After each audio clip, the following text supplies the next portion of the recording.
SB online একাডেমিতে সকলকে স্বাগতম। আমি সুমন আছি তোমাদের সাথে।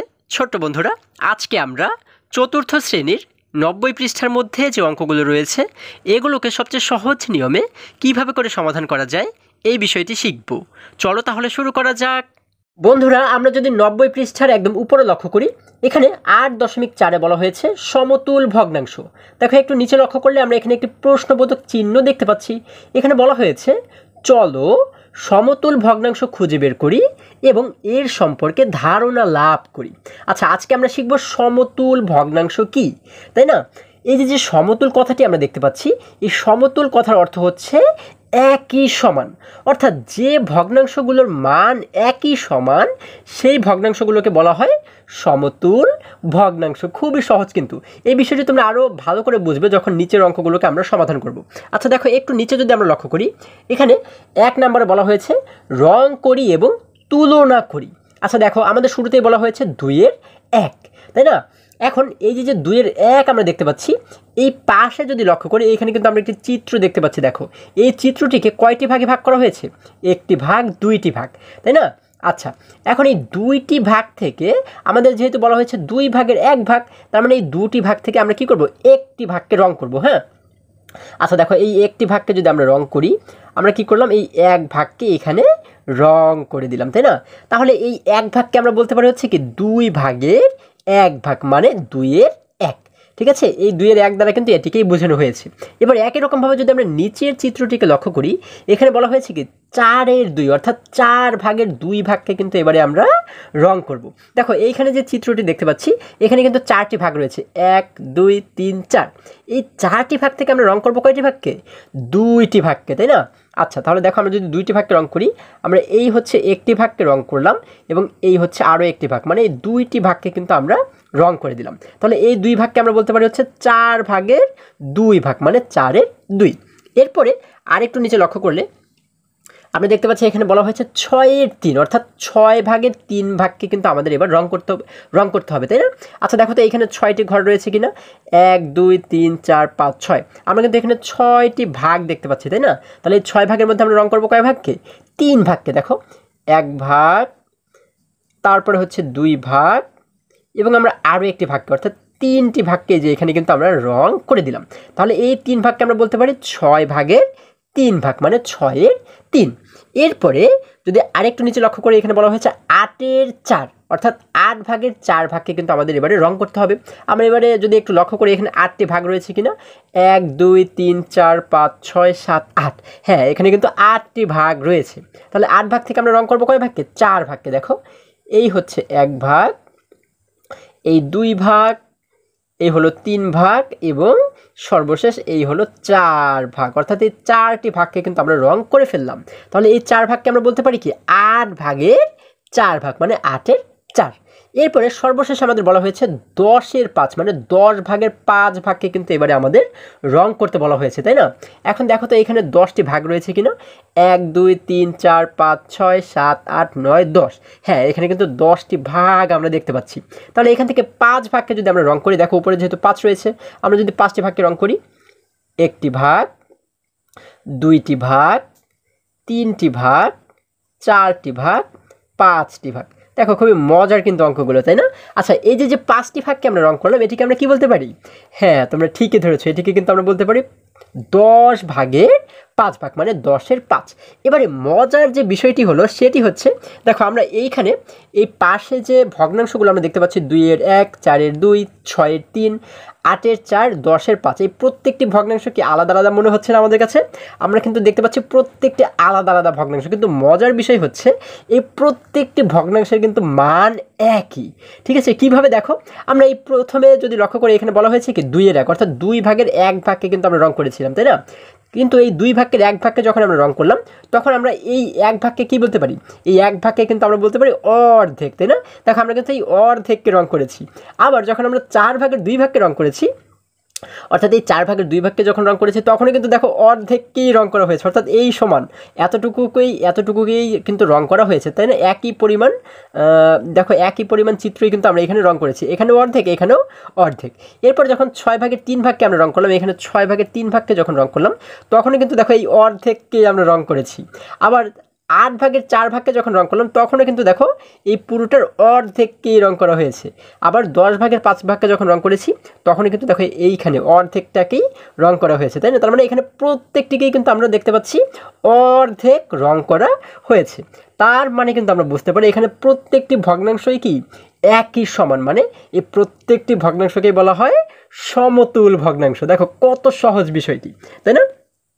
আচ্ছা, এবারে যদি আমরা আরেকটু নিচে লক্ষ্য করি, দেখো এখানে আমরা দেখতে পাচ্ছি বলা হয়েছে 2/1, হ্যাঁ, তারপরে দেখতে পাচ্ছি 4/2, অর্থাৎ এই পাশে যে ভগ্নাংশগুলো আমরা এখানে দেখতে পাচ্ছি এই ভগ্নাংশগুলোই কিন্তু এখানে আমরা আবারও দেখতে পাচ্ছি। এখানে বলা হয়েছে 2/1, 4/2, 6/3, 8/4 এবং 10/5, এগুলো সব সমতুল ভগ্নাংশ। এখন এই সমতুল ভগ্নাংশগুলোকে কিভাবে করে আমরা নির্ণয় করতে পারি? হ্যাঁ, আমাদের ধরো যে এই যে 2/1 এটি দেওয়া রয়েছে যে 2/1 এই ভগ্নাংশটির আরও একটি সমতুল ভগ্নাংশ নির্ণয় করো, কিংবা আরও 5টি সমতুল ভগ্নাংশ নির্ণয় করো। সমতুল মানে কি একই সমান। এখন এই 2/1 যদি আরও 5টি সমতুল ভগ্নাংশ আমরা নির্ণয় করতে চাই তাহলে কীভাবে করে করতে পারি? দেখো বিষয়টি কিন্তু খুবই সহজ। আমরা একই সংখ্যা দিয়ে উপরে যে সংখ্যাটি রয়েছে এটিকেও গুণ করবো, আবার এই নিচের সংখ্যাটিকেও গুণ করব একই সংখ্যা দিয়ে। যদি আমরা 2 দ্বারা গুণ করি তাহলে 2 দ্বারা 1কেও গুণ করবো, আবার 2 দ্বারা 2কেও গুণ করব। যদি আমরা 4 দ্বারা গুণ করি, এই উপরের 1কেও আমরা 4 দ্বারা গুণ করবো, আবার নিচের 2কেও আমরা 4 দ্বারা গুণ করবো। যদি আমরা 5 দ্বারা গুণ করি, এটিকেও 5 দ্বারা গুণ করবো, এই নিচেরটিকেও 5 দ্বারা গুণ করবো। মানে একই সংখ্যা দ্বারাই যদি আমরা গুণ করি তাহলে যে ভগ্নাংশটি আমরা পাবো সেটিকেই বলা হয় কি সমতুল ভগ্নাংশ। যেমন দেখো আমরা যদি এই 1-এর সঙ্গে 1কে গুণ করি, হ্যাঁ, এই দুটি সংখ্যাকে আমরা 1 দ্বারা গুণ করবো, তাহলে 1-এর সঙ্গে 1কে গুণ করলে 1 1 1, আমরা পাচ্ছি হচ্ছে 1।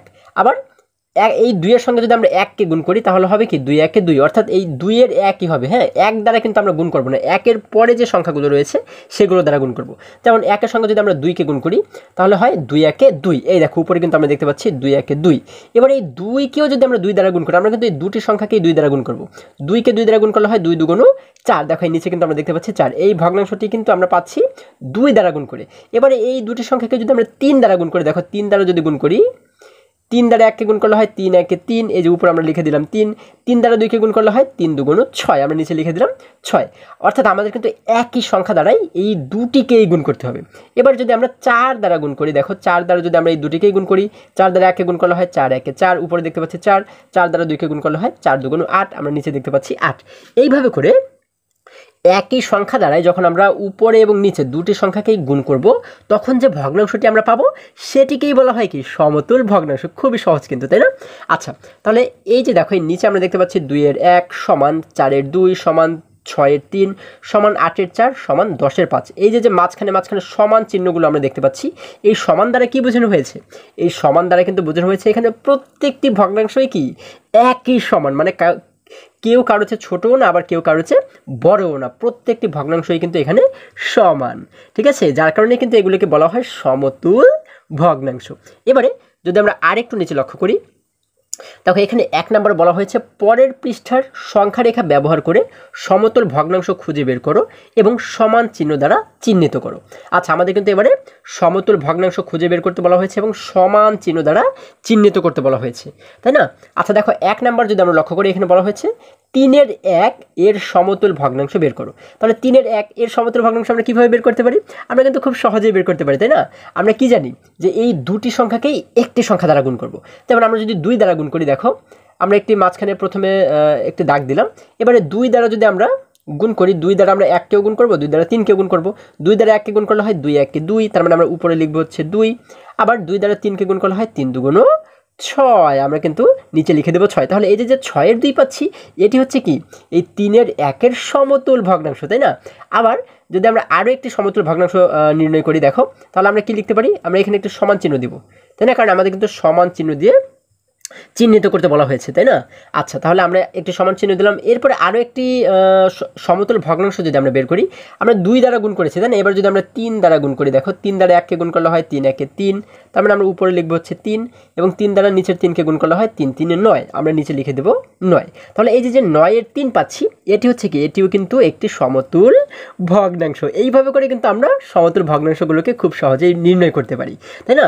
এবারে যদি আরেকটু নিচে লক্ষ্য করি, এখানে বলা হয়েছে 2 নম্বরে, দেখো 3-এর 2-এর সমতুল ভগ্নাংশ নির্ণয় করো। তাহলে এটিকেও ঠিক একই রকম নিয়মেই আমরা সমাধান করব। আচ্ছা, আমরা কি করব?